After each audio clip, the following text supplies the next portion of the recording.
today's top boxing news. Okay, we'll start with this. Very recently, Amendia Serrano, lineal featherweight 7-division champion, made an appearance on the MMA Hour hosted by Ariel Helwani, and she was asked about Sky Nicholson for the 100th time. Ariel asked her about that fight. To which Amendia responded, "I don't do call-outs. 15 years in this sport. I'm the highest paid female boxer, inside and outside the ring. It's up to my coach, and it is what it is." It's the response that I expected, because why would Sky Nicholson... Why? At this point, why would Sky Nicholson be on Amanda's mind if Amanda's set to spend the foreseeable future upstairs at 140? Let me remind you of a few things. Pay attention. Amanda Serrano was supposed to be fighting Katie Taylor in her next fight on the undercard of Jake Paul versus Mike Tyson. But Mike Tyson fell ill, so they had to postpone it until later on this year, and the Katie Taylor fight with it. At 140. That's where it's going down, at 140 pounds for the undisputed crown. Got it? It got postponed. But Amanda didn't want to piss away all that time without doing anything, without fighting anybody, so she's taking a stay busy fight en route to the Katie Taylor fight, the Stevie Morgan fight. The Stevie Morgan fight at 140. 140 pounds. She's not going to drop back down to 126 if she's already en route to the Katie Taylor rematch at 140. Common sense. So common that when I heard Ariel ask Amanda Serrano about Sky Nicholson, all I could think to myself was, what's he asking Amanda about Sky for? Amanda's going to spend what remains of this year at 140 pounds. For obvious reasons. Netflix put up a lot of money to ensure that Katie Taylor rematch happens, and that's the priority. I remember reading that they both stand to make a multi-million-dollar purse, somewhere in the neighborhood of $6 million for the fighters. Right? That is the area of focus for Amanda Serrano right now, so much so that asking her about Sky, Doesn't even make sense. so much so that it doesn't even make sense to ask her about Sky. But Sky caught wind of Amanda's comments, and she responded with a shrugging emoji. You've become real protective of Amanda Serrano. It's because I learned my lesson. It's because the Katie Taylor fight taught me a lesson. That not only was Amanda Serrano right to hold out for more money, where I thought she was avoiding that fight, and she was afraid. She wasn't. And where I thought she was out of line, holding out for more money, she wasn't. She was right. Yeah. In the end, She was right, and I was wrong. I used to think she was afraid of Katie Taylor. I used to think she was afraid of the fight. Then I watched her go in there and come the closest I've ever seen anyone to knocking out Katie Taylor. That was Katie Taylor's hardest fight. Harder than both the Pursoon fights, harder than the McCaskill fight, the Leonardatu fight. Now, No. I did pick Katie Taylor to win that fight, and I did pick Katie to win that fight on points, but I still learned a lesson. I still learned my lesson about Amanda. Don't underestimate her. She wasn't afraid of Katie. She damn near knocked her out. She came the closest that anybody has come to knocking out Katie Taylor. But I'm not going to underestimate her again. Take her kindness for weakness, because Amanda's not one to trash talk anybody or talk them down. She really isn't. She never does. That I'm gonna all of a sudden rush to assumption and bold presuppositions based on Sky Nicholson? What? A newbie to the weight, a light puncher. I'm supposed to believe that Amanda Serrano's shaking in her boots in Puerto Rico, scared to death of Big Bad Sky. Is that it? Why don't you get the fuck out of here? No, I'm not gonna underestimate Amanda. And I don't think she has anything to be afraid of in Sky Nicholson. But what she does have are bigger fish to fry. The focus now is the Taylor rematch. That multi-million-dollar rematch that Netflix is putting up a lot of money. They put up a lot of money to make that rematch happen. You're asking yourself, okay, Taylor rematch, Taylor this, Taylor that. She's fighting Stevie Morgan in her next fight, though. Could she have not fought Sky Nicholson instead of Stevie Morgan? To which I'll remind you, the Stevie Morgan fight is at 140. She's fighting Stevie Morgan at 140 en route to Katie. She's fighting Stevie for a reason, because she wants to keep busy, but she can't go back down to 126. Not now. Not if you're fighting Katie at 140 at the end of the year. Common sense. Common sense argument. I don't begrudge Sky Nicholson her ambition. if she wants to fight Amanda Serrano. Amanda is the top dog at featherweight. It's only natural that people would go after her. But at the same time, Amanda's got bigger fish to fry. I mean, did you forget that she was supposed to be fighting Katie again this summer? They had to postpone it, but all the same. That's the focus. That is the area of focus. Did you forget? Or is she supposed to put that off to fight Sky Nicholson? I just think it's a little bit silly to ask Amanda about Sky at this point in the juncture. I do. You'd think Amanda has Sky on her mind right now. Why would you think that? Can't think of anything better to ask her about? Like maybe a Taylor trilogy? Does she plan on staying at 140 if she wins? Stuff like that. Would have made more sense. Elsewhere in the world of boxing this weekend, on the undercard of Janibek versus Mikhailiovic, we're going to be seeing unbeaten up-and-comer Raymond Muratalla take on former super featherweight champion Tevin Farmer in a lightweight contest scheduled for 10 rounds. Raymond's 27, where Tevin is 33.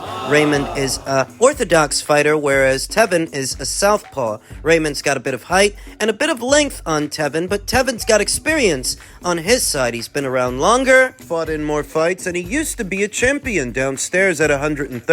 He's at 135 now. He's going to be taking on Raymond Muratalla, who sports a professional record of 20 wins with no losses, no draws, 16 knockouts. He's a big, strong kid. He's big for this weight. Whereas Tevin sports a professional record of 33 wins with 5 losses, 1 draw, 8 knockouts, having been knocked out 2 times in 39 professional bouts. Got knocked out by Oscar Santana in what was Tevin's professional debut way back there in 2011. Some years later, he got knocked out again by Puerto Rico's own Jose Pedrazia.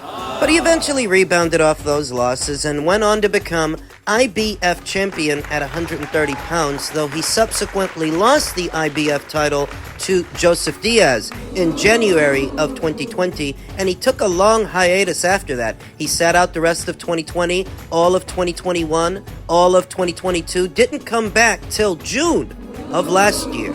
So that's something like 3 years of inactivity. A 3-year hiatus. He came back in June of last year, and he's fought 3 times since then. He's on a 3-fight winning streak, winning 2 of those fights back-to-back by way of knockout. In action earlier this year, in March. So he ain't got no ring rust to shake off. Fought 2 times last year, once this one. Raymond Muratalla. Raymond saw action 3 times last year. He fought 3 times last year, and he's already fought once this one, also back in March. So he ain't got no ring rust to shake off. Neither of them do. I like this fight. For me, it's somewhere in between a 2-star fight, and a 3-star fight. It's somewhere in between there, to where Raymond Muratalla is the logical way to go. He's the logical choice, but it's still a solid fight. Solid acid test. Raymond has already had 1 or 2. He was in there with a sizable puncher, a strong puncher in Nicotila, who he stopped, who he knocked out. Now he's going to be in there with a boxer. A slickster, a southpaw, a very experienced one. That defensively offers up more than your average Raymond Muratalla opponent. I like the Tevin Farmer fight. Tevin Farmer is best described as a mid-range to inside fighter, slickster, very good in the pocket. Remember that down there at 130, he wasn't known for power and he wasn't known for knockouts. And when you consider how many fights he has, he's got something like close to 40 fights. He only won 8 of them by way of knockout. So he's really not a puncher. Even though he's coming off of 2 consecutive knockout wins in the greater scheme of things, no. Tevin isn't known for power, and characteristically, he's not known as a puncher. He's known as a slickster. Very slippery mid-range to inside. Catching and countering shots, rolling and countering shots. Where Raymond is a little less nuanced and a bit more straightforward. He's a big boy. He's a big kid. Mid-range to inside guy too, with more height and more length and more power. I'd say more power on his side. I like his variety of punches. I like his hooks, body shots downstairs. Hooks and uppercuts upstairs. He's mostly a close quarters fighter, and his best punches are his bent arm punches. What I expect to see in the fight is a close quarters fight, a mid-range to inside fight between Tevin and Raymond. Where Tevin is slippery, he can prove to be tricky at that proximity, at least trickier than anybody that Raymond has fought so far. He's a shorter fighter, a stumpier fighter, which gives him a lower center of gravity in tandem with his style. Catching and countering, rolling and countering. At the start, Yeah, I think he's going to handle himself all right at the start. In the beginning. So as the fight progresses, I feel that the pressure and the power and punch selection of Raymond Muratalla is going to get to him. Raymond's going to break him down, bust him up. Fuck you up. Main reason being that Tevin Farmer doesn't have the luxury of fighting a long-distance fight from a safe distance. No, he's noticeably smaller than Raymond Muratalla, so he's got no choice that if he wants to land punches, he's got to be close to Raymond. But therein lies a dilemma. If you're close to Raymond, you don't have to work for him. Now he doesn't have to find you. Got the same sweet spot. They're both mid-range to inside fighters. Raymond is just noticeably stronger there. Strong enough to knock out Niccolson. I think he's strong enough to knock out Tevin Farmer. It's not like Tevin Farmer hasn't been knocked out before. He has. He can be gotten to. So as good as he is, I think Raymond stops him. I think Raymond is going to knock him out. You know, for a second there, I thought that Raymond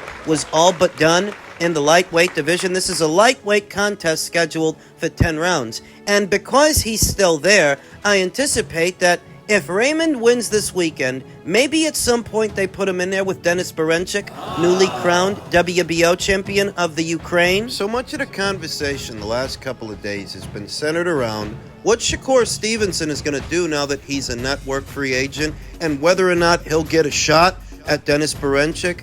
In hindsight, I think that shot might actually go to Raymond Muratalla, who's signed to Top Rank. Shakur isn't. He's not a priority to them. Not anymore. So why waste the title shot on Shakur when you can give it to one of your own guys you're actually committed to? I'm not proposing that they freeze him out. Not proposing that they deprive him of a Berinchyk fight. I'm just saying they might because he's not a priority to them anymore. And he's been bad-mouthing them. Bad-mouthing them publicly. So why would they do him any favors? Feel like they'd sooner give Muratalla the Denis Berinchyk fight. If he wins this weekend, they'd sooner give it to him than waste any more time and money on Shakur. Shakur wanted to be a free agent, so go be free. You know? Chill.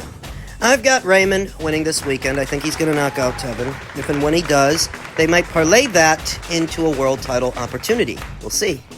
Finally, just in keeping with the theme of news at or around these weights, two-division champion Timo Lopez on Stevenson exiting Top Rank, quote-unquote, good riddance. WBO junior welterweight champion, the takeover Timo Lopez, isn't sad to see former top-rank stablemate Shakur Fearless Stevenson depart from the brand. When Fearless left the ring after defeating Artem Haratunian in July, he officially became a free agent as his contract with Top Rank ended. In addition, he reportedly turned down a 5-fight, $15 million deal, believing his value was higher. Take this on the way out. Lopez is no stranger to having issues with Stevenson. While speaking with the media alongside Shane Mosley Jr. following his win over Daniel Jacobs, the takeover used the opportunity to kick the man on the way out the door. Ain't nobody watching that shit. It's his last fight with Top Rank, so good riddance. Not exactly true that nobody's watching that shit. Shakur Stevenson did manage to put up the most numbers for any Top-Rank show this year. Any non-pay-per-view fight, any fight on the regular schedule, Shakur put up bigger ratings, bigger than Teofimo's. So when Teofimo said nobody's watching, that's not exactly true. There was likely an interest to see if Shakur Stevenson could do better, look better than he looked when last we saw him in the Edwin De Los Santos fight. That interest quickly turned into criticism. Better still, people were watching. I don't know how many of them are going to keep watching moving forward, but that night, people were tuned in. When asked about his thoughts on the WBC lightweight champion's value as a fighter, Lopez was very candid with his response. Dude, would they give me $2 million? That's where his value is at. My value should be on the opposite end. But he got a great management team, but they pay me a great value. Failing to impress, although what Lopez said was harsh, several pundits and fans felt the same way. Stevenson is in a tough spot because his fighting style isn't appealing to fans. He has been hit with the boring fighter tag, as sometimes he can be too defensive, resulting in lackluster performances. This was the case with Edwin De Los Santos. Spent large portions of that fight just hanging back and moving lateral, moving away from his opponent. In this fight, he tried to be more offensive, coming forward, yet somehow it was still boring. How is that possible? That the fighter coming forward and trying to lay into his opponent could still be called boring? And it has a lot to do with what I told you. Shakur was taking turns. He was fighting in sequence, only really letting his hands go when it was safe to do so. And even if the audience doesn't fully understand that, what it means to fight in sequence, what they know is that watching it, for some reason, they weren't excited. Even in the fight against Haratunian, the belief from pundits is that Stevenson should have done more, especially knowing another major promotional company needed a reason to sign him. Nonetheless, he must find a home to remain in the public eye and hopefully land a big fight. The only way I see Shakur getting the same or more money than what he's been getting at Top Rank is if Matchroom signs him. And it just so happens that Matchroom is interested. Shakur is supposed to be in attendance for this weekend's Jaron Ennis versus David Evanesian fight. He's going to talk to Eddie. Eddie's going to talk to him. But none of them are going to talk to you. Because you're a little fucking bitch. Lopez, like a lot of people, is criticizing Shakur Stevenson, but Lopez, like a lot of fighters, think his shit don't stink. He's got his own issues with Top Rank, his own criticisms, the same as Shakur Stevenson, and where he's lambasting him for his performance, don't forget that a week before that, he was getting lambasted for his. You didn't set the world on fire with that Steve Claggett fight. Hey, you looked in that Steve Claggett fight. Steve Claggett is a club fighter. What's your point? The Teofimo's throwing stones in a glass house the way a lot of fighters throw stones.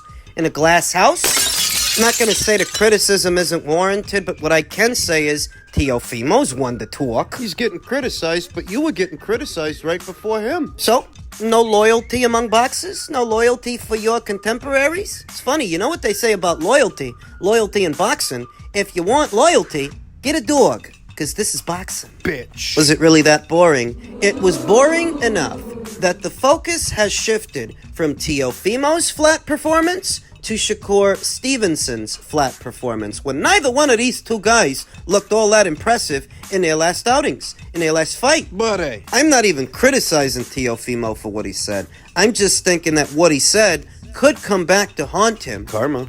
What goes around comes around and gets around like the chicken pox. You could have gave him grace. You gave him shit. Somebody might give you shit the next time around.